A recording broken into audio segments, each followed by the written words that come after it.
Vamos lá. Parte 1, A Caminho do Casamento. E capítulo 1, Desmascarando os mitos do casamento. E aqui ele começa a falar que quando ele era adolescente, ele se gabava, né, se vangloriava de ser uma pessoa muito disciplinada, não importa o que acontecesse no dia anterior, ele estava no trabalho, no horário correto, ele tinha os seus afazeres todos em dias, não era um cara que procrastinava, e por aí ia. Ele gostava muito dessa determinação. Quando ele conheceu a Lynn, a esposa dele, antes de eles se conhecerem em um parque, eles se conheceram em uma reunião de oração. Só que na época os dois eram namorados, né, de outras pessoas. Só que naquele momento que eles se encontraram pela primeira vez e eles começaram a conversar, eles percebiam que havia uma conexão entre eles. Só que no momento eles nem deram bola por conta que eles já estavam comprometidos e não tinha lógica deles pensarem em uma outra pessoa já estando comprometidos. E uma coisa que eles sempre tinham em comum era a paixão e o amor pelo Senhor. Eles amavam o Senhor, eles desejavam o Senhor e fazer aquilo que o Senhor queria. Então esse desejo de alcançar pessoas, de alcançar corações, era muito grande, muito forte nesses dois. Além fazia parte de uma banda de música, né? E foi aberto, se não me engano, como se fosse uma seleção. E ele apareceu nessa seleção para participar. Ele sabia um pouco de música, só que o objetivo dele era: não, eu quero alcançar as pessoas com o dom que eu tenho. E aqui e para ele vai começar contando a história dele, né, em pedaços, e ele vai falando um pouco, vai ensinando, né, a respeito de namoro, casamento e tudo mais. E ele começa a dizer aqui que sobre as pressões que existem para os solteiros se casarem, aumenta a pressão, né? Tem aqui o subtítulo. Aí ele fala que muitas vezes o que acontece é que há uma pressão externa para que o solteiro se case, ainda mais o solteiro cristão. Quando chega ali nos seus 25 anos, quando você está aí no meio da faculdade, para o final da faculdade, há aquela expectativa que o solteiro se case. E muitas vezes as pessoas elas têm se casado, elas têm procurado arrumar um cônjuge apenas pelo motivo que há uma pressão externa. Então aqui nesse capítulo ele vai falar sobre alguns mitos que há no casamento, que levam as pessoas a se casarem e que as pessoas acabam casando errado por conta de precipitações. Muitas vezes na igreja, eu falo na igreja porque é o contexto do livro, né? Mas muitas vezes também fora dela, que as pessoas pensam alguma coisa de errado com você se você ainda não casou. E a pessoa que está solteira fica cada vez mais a pessoa que está solteira fica cada vez mais angustiada e pode até chegar a pensar que realmente há alguma coisa errada com ela. Há outras razões adicionais para as pessoas desejarem se casar, a fim de ter filhos, de se vingarem de um amor antigo, para sair da casa dos pais, para impulsionar uma carreira profissional, para conseguir um pai ou mãe para os filhos. Outros se casam por dinheiro, poder, segurança, prestígio ou pronta disponibilidade de sexo. Outras ainda se casam apenas para poder falar que o fizeram, só para dizer casei, que é quase um challenge check, né? Tipo, fui à faculdade, check. Casei, check. Tive filho, check. E por aí vai. O primeiro mito que ele coloca aqui é: adeus, dias de solidão. Mito 1 é que se você casar, você não vai ser mais uma pessoa sozinha. Há ainda mais motivos errados para alguém se casar, alguns exaltados como benefícios inevitáveis de casamento. Na realidade, não passam de mitos. O primeiro deles a motivar muito algumas pessoas a se casarem é: o casamento porá fim à minha solidão. A verdade é que existem milhões de solitários casados. Será que se casaram com a pessoa errada? Construíram um casamento superficial? Ou apenas depositaram esperanças irreais sobre o casamento? Talvez tenham falhado em compreender que Deus criou os seres humanos para ansiarem por dois níveis de intimidade relacional. O primeiro nível pode ser atingido estabelecendo-se um relacionamento profundo, sincero, de confiança com um amigo ou com um parceiro de casamento. O segundo nível só pode ser atingido firmando-se em um relacionamento autêntico e crescente com Deus. A maior parte dos solteiros tem consciência de seu primeiro nível de anseio, por um relacionamento íntimo com outro ser humano. Mas seu segundo nível de anseio, o desejo ardente de ter intimidade com Deus, costuma ser enterrado sob a superfície de seu entendimento consciente. Aí ele começa a falar o como é complicado quando você vai entrar num casamento esperando que a outra pessoa ela acabe com a sua solidão, porque nós somos seres espirituais, e nós não apenas trabalhamos na área do físico, na área das emoções, mas trabalhamos também na área do espírito. E lá, dentro de nós, é um local onde o ser humano ele não consegue chegar. Por mais que você tenha uma pessoa presente, que você tenha uma pessoa que possa fazer tudo por você, pode acontecer que ainda você se sinta só, porque tem lugares que só Deus pode preencher. Nós precisamos ter um equilíbrio. A gente precisa saber que nós precisamos, logicamente, das pessoas para ter uma vida, mas é importante saber que Deus, ele é o fundamento, ele é a essência. Porque se você não tiver o fundamento, você pode ter uma casa toda construída, mas você ainda vai se sentir só, você vai querer responsabilizar o outro cônjuge por não estar suprindo as suas expectativas. E as pessoas, segundo o Bill, elas criam expectativas irreais para o casamento, como se o casamento fosse o pote de ouro no final do arco-íris. Só que a gente sabe que não é assim que acontece. Homens e mulheres, sem entender que um parceiro de casamento é capaz de satisfazer, na melhor das hipóteses, apenas parte de suas necessidades de intimidade. Ou seja, é necessário saber, você vai casar, mas apenas uma parte dessas necessidades elas vão ser supridas pelo seu cônjuge. Não espere que ele vai resolver a sua vida não, viu? Porque sem sucesso. Há milhões de pessoas casadas e solteiras vagando por este mundo com anseios dolorosos que poderiam ser satisfeitos se passassem menos tempo à procura de companhia humana e mais tempo em busca de Deus. Nenhum amigo, ser amado ou cônjuge é capaz de dar algo que lhe satisfaça a alma. Só Jesus oferece o descanso interior, a tranquilidade e a verdadeira plenitude de vida, aptos para nos libertar do esforço implacável rumo à satisfação superficial. Vá fundo em seu relacionamento com Jesus Cristo, antes de mergulhar em um relacionamento humano cheio de expectativas que nunca poderão ser satisfeitas. Construa uma base sólida com Cristo, internalize a paz, o descanso, a alegria que só Ele dá. Permita que Ele satisfaça as necessidades que nem o homem ou mulher ideal sobre a terra jamais será capaz de satisfazer. Então você pode se dedicar ao namoro e ao casamento, com base em uma posição de plenitude, não de vazio, de um estado de satisfação, não de desespero. Reconstrua-me. Jovens criados, aí ele começa a falar aqui, né, tipo, que um outro mito que pode acontecer é que não, quando eu casar, os meus traumas serão sanados e eu vou ter agora uma visão da vida diferente e as dores que ninguém vê vão ser curadas. Só que aí ele diz que, por exemplo, quando os jovens que se casam, algum dos dois, eles moraram em um lar conturbado, onde não havia amor, presença, a criação dessa criança, desse adolescente, desse jovem, vai ser deformada, vai ser defasada. Então o que acontece? Quando vai casar, ela deposita no outro, que o outro venha a curar essas feridas dela. Talvez não seja consciente, mas inconscientemente, por exemplo, ela já fala, olha, você não fala desse jeito para não acionar os meus gatilhos.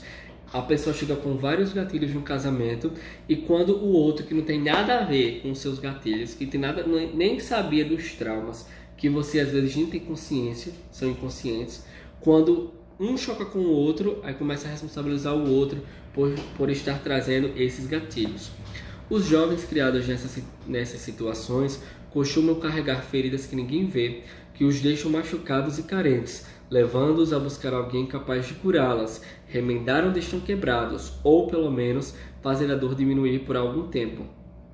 No nível do consciente, pessoas feridas assim buscam um cônjuge. No nível do inconsciente, buscam que as cure. Acreditam em um segundo mito. O casamento sarará a minha aflição. Em uma época de aflições sem precedentes, esse é um mito muito perigoso. Porque o que acontece? Quando eu até escrevi aqui do lado, tocando a boia. Porque muitas vezes quando você é uma pessoa que sofreu muito, passou por muitas dores, muitas situações difíceis, quando aparece alguém disposto a te amar, a estar com você, você se agarra a essa pessoa como ela se fosse uma boia. E você aperta tanto essa boia com medo de morrer afogada, que você acaba pocando a boia. Você se agarra tanto a essa pessoa, você se amarra tanto a ela, que essa pessoa começa a ficar sufocada e muitas vezes ela vai embora. A pessoa, ela que está sendo sufocada, ela chega até a falar, ó, por favor, pode dar um tempo, pode me dar um pouco de espaço, você me aperta tanto que eu estou ficando sem fôlego. E o cônjuge que está se afogando, cheio de dor, interpretará o pedido de espaço como mais uma rodada de rejeição, ou negligência, ou abuso, e a ameaça será demais para suportar. O casamento se converterá em um caos. Mas casamentos completos e sadios não podem ser edificados sobre o alicerce da aflição. Não se pode esperar que o cônjuge seja um salva-vidas, porque você não casou com um terapeuta ou um psicólogo. Você casou com um ser humano que, assim como você, teve os seus traumas, tem o seu passado, pode ter sido menos doloroso do que o seu, mas o que acontece? Ele diz o seguinte: se você joga no seu cônjuge toda essa responsabilidade de acabar com a sua aflição e essa pessoa é responsável, o seu casamento vai acabar em um caos, porque absolutamente ninguém tem essa capacidade de sanar e de resolver as feridas que existem na nossa alma. Amor demais. Tem pessoas que acham que estão amando demais a outra, né? Por exemplo, uma pessoa que está muito aflita, sofre, se sente rejeitada, alguém aparece. Quando alguém aparece disposto a amá-la, ela coloca tanta força, ela se volta com tanta intensidade para esse relacionamento, como se só existisse essa pessoa de uma forma tão obcecada que o outro fica sem movimento, sem direção, não pode ir para um canto, para o outro, e o relacionamento acaba por findar, porque ninguém nasceu para ser endeusado. Ninguém nasceu, o ser humano não aguenta essa expectativa toda.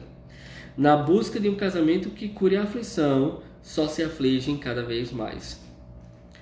Aí, porque também aqui ela fala em relação, ele conta, né, o Bill conta que chegou uma mulher lá pedindo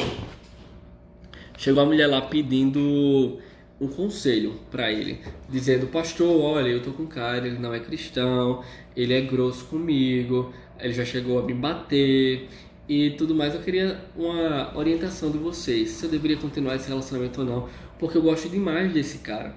Só que o que acontece? O pastor falou: olha, minha filha, esse caso aí que você tá, é um caso que você não deveria nem perguntar, já está óbvio. E resumindo a história, ela não deixou o cara. Porque muitas vezes, quando você é uma pessoa rejeitada e aparece alguém, você entra no que se chama dependência emocional e fica mais complicado, cada vez mais. Próximo. Crime sem vítima, que nada. Quem pensa que o casamento lhe sarará a aflição, acaba ou se tornando sua vítima, como aconteceu com Mary, que foi essa mulher que eu lhe disse, ou vitimando o próprio cônjuge. Pesado. Ele fala aqui, deixe de lado a ideia de namoro e casamento por enquanto. Se você ainda tem algum trauma que precisa ser resolvido, se você é uma pessoa que tem muitas dores, deixe de lado essa ideia. Enfrente primeiro o que é mais importante. Trate de sua aflição, faça da sua cura uma prioridade. Torne-se introspectivo, analise o passado, procure se aconselhar com um profissional.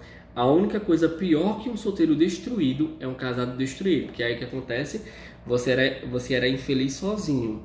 Agora você vai dividir a sua infelicidade com outra pessoa. E dois seres humanos com histórias diferentes e com traumas, quando se juntam, quando não são resolvidos, é só para proliferar os problemas. Prazer em dobro. O terceiro mito que é falado é que o cônjuge ele vai assegurar a sua felicidade. Não, eu vou casar porque o fulano me fará feliz. E você coloca no outro a responsabilidade da sua felicidade. Embora você esteja casado, que eu tô falando tudo em cima do Bill, minha gente.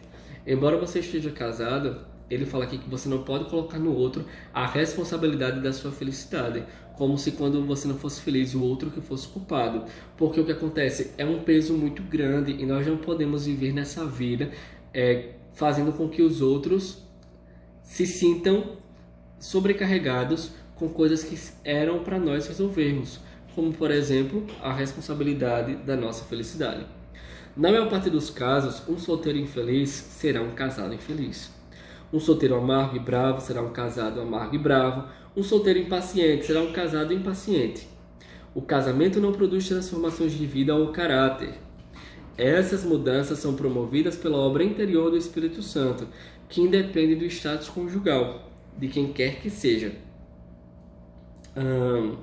Esse mito parece ridículo, mesmo quando se considera a matemática do casamento. Um pecador mais outro pecador é igual a 2 pecadores. Problemas em dobro debaixo de um mesmo teto. Adicione um par de pecadores mirins e falaremos de problemas quadruplicados sob um só teto. O desafio é para a vida inteira. Talvez esse seja o maior desafio que exista. Existem incongruências que vão existir no seu casamento infinitas. Existem incongruências financeiras. Ele quer trocar o carro, ela quer um lava-louça. Tem a incongruência do campo da diversão. Ela quer viajar, plantar o jardim. Ela quer viajar, ele plantar o jardim. Tem as incongruências sexuais. Ele se sente todo romântico esta noite. Ela se sentiu assim na noite passada. Tem as incongruências sociais. Ela prefere suas amigas, ele os próprios amigos. Cada vez que você se vira, depara com uma nova área de discordância em potencial. Não é para todos. O mito 4 aqui, ó. O último mito considera o casamento o plano de Deus para todo mundo. E ele começa a falar aqui que Deus, ele não colocou uma lei aqui, olha, todo mundo tem que casar. É obrigatório todo mundo casar. Não está escrito, quem não casar não será salvo. Está escrito que quem não crê, que não será salvo. Só que muitas vezes é colocada uma pressão tão grande que coloca como se fosse uma regra, todo mundo tem que casar. Tem pessoas que são assexuadas, tem pessoas que não têm desejos sexuais. E essas pessoas, elas não devem casar, porque elas vão casar apenas para se sentir bem com a sociedade e mal consigo mesmas. Então é necessário que todos entendam que é um mito e que não é necessário que todo mundo vá casar, viu? Teste de realidade. Temos uma visão realista. O casamento não satisfaz as nossas necessidades humanas mais profundas, não cura a nossa solidão interior, não cura a nossa aflição e não garante a nossa felicidade. Tampouco fará isso por você e o casamento não promete fazê-lo. É isso aí.